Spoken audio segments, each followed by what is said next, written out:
Hello everyone! Welcome back to my channel. My name is Gail. I'm a nurse here in the US. Para sa mga bago dito sa channel ko, salamat po at nag-tune in kayo. And sana po katulong naman tong mga videos ko para kapulutan nyo ng aral at para maging guide nyo rin. So, disclaimer lang, hindi educational yung aking mga ituturo. Purely based on experience. So, kung may mga masasabi ako or machichika sa inyo na hindi ayon sa standard, ay huwag niyo po akong sisihin. Kasi yun po yung pinagdaanan ko. Hindi ko to inimbento. So, ayan. Gusto ko lang i-share sa inyo kasi maraming nagtatanong kung paano ako nakapunta sa OR. Paano ako biglang naging OR nurse. Dati sa Pilipinas, dialysis nurse ako. Tapos biglang lumipat ako. Nung lumipat ako dito sa New Mexico, nag-US ako, New Mexico, yung unang assignment ko, dialysis pa rin. So, nagpunta na ako ng Maryland after about a year. Nilagay ako sa med-surg, pansamantala lang yun. Kasi ang offer talaga sa akin is OR. Paano nga ako na-offera ng OR? Wala naman akong OR experience. So, ito kasing aming facility ay merong tinatawag na OR Nurse Bridge Program. Yun ay para sa mga nurses na galing sa ibang specialty area. Yun ang, kumbaga meron silang designed na program, na training para sa mga nurses na tulad ko, na gustong magtrabaho sa isang specialty area. Actually, hindi lang sa OR, meron din kaming emergency, ICU, yung mga iba't ibang specialty area na gusto mong pasukan, like psychiatric ward, na hindi mo kailangang dumaan sa butas ng karayom or magkaroon ng mahabang tenure sa ospital para lang makapunta ka sa isang specialty area. Hindi ganun dito. Dito, basta mag-express ka, kung nag-apply ka, mag-express ka ng kagustuhan mong magtrabaho sa area na to at doon ka nila ilalagay. Siyempre, may mga screening din na gagawin. So, yun nga.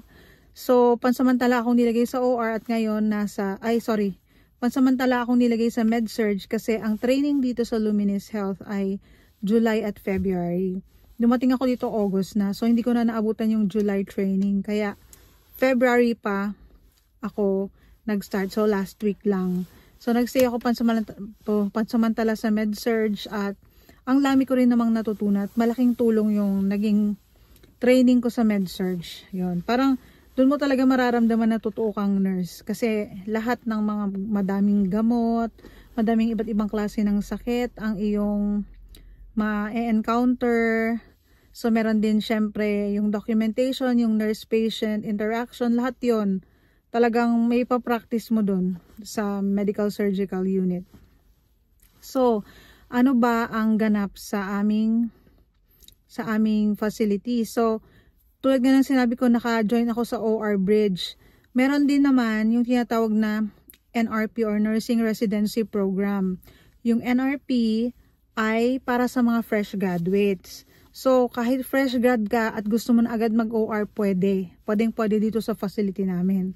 So, ang gagawin dito is ititrain ka under NRP program. Yun ay for 1 year. So, yung 1 year na yun, hindi naman puro aral-aral. Talagang yung 1 year na yun, may kasama ng actual na pagtatrabaho sa floor. Oo. So, yun, may 6 months na magkaklase ka, at the same time meron kang preceptor. So after 6 months or less, you will be on your own, pero NRP ka pa rin. Hindi ka pa rin considered na full-fledged ka na rin kasi you will be paid na rin. Kumbaga may sweldo ka na rin as a registered nurse, pero hindi pa kasing laki ng mga full-fledged talaga na talagang outside or graduate na sa NRP program. So pero ang maganda rito kasi is hindi mo kailangang dumaan sa butas ng karayom, hindi mo kailangan, syempre dun sa amin, sa Pilipinas dati, hindi naman lahat ng facility, pero wala pa akong nakikita na fresh grad, tapos diretso sa OR, or diretso sa ICU, or diretso sa emergency. Ewan ko na lang ngayon ha, pero dun sa, nung time ko, walang ganun. So, kung meron sa inyo na graduate, diretso sa OR, pa-message naman ako kasi para naman ma-refer ko yung mga kaibigan ko na gusto na rin mag-OR agad. Ang alam ko, dialysis pwede kasi tinitrain ka. Dadaan ka sa pangmalakasang mga training pa. Yan. Ititrain ka muna bago ka maging dialysis nurse. So, yun. Yun lang yung masishare ko sa ngayon.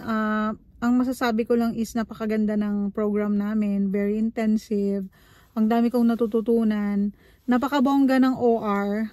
Ibang klase yung OR namin. May kanya-kanyang specialty. So, halimbawa,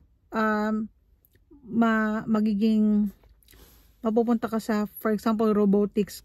Doon ka lang ilalagay. O, doon ka na magiging yun na rin yung specialization mo doon sa loob ng OR. Tapos meron ding ortho. So, puro ortho lang yung gagawin mo. Meron ding sa gynecology. So, yun lang yung gagawin mo. Gynecology and mastectomy lang. So, ganun yung naririnig ko. Hindi ko lang alam kung anong plano nila sa amin sa mga tulad kong nagbi-bridge. Kasi, syempre, yung mga nakakausap ko dati nang nandun. So, amazing kasi yung OR na naging experience ko sa volunteer sa Pilipinas is general OR siya. So, kung ano yung case, yun yung gagawin. Oo, ang hindi lang yata ginagawa dun sa OR namin dati is yung mga neuro, yung mga sa utak na.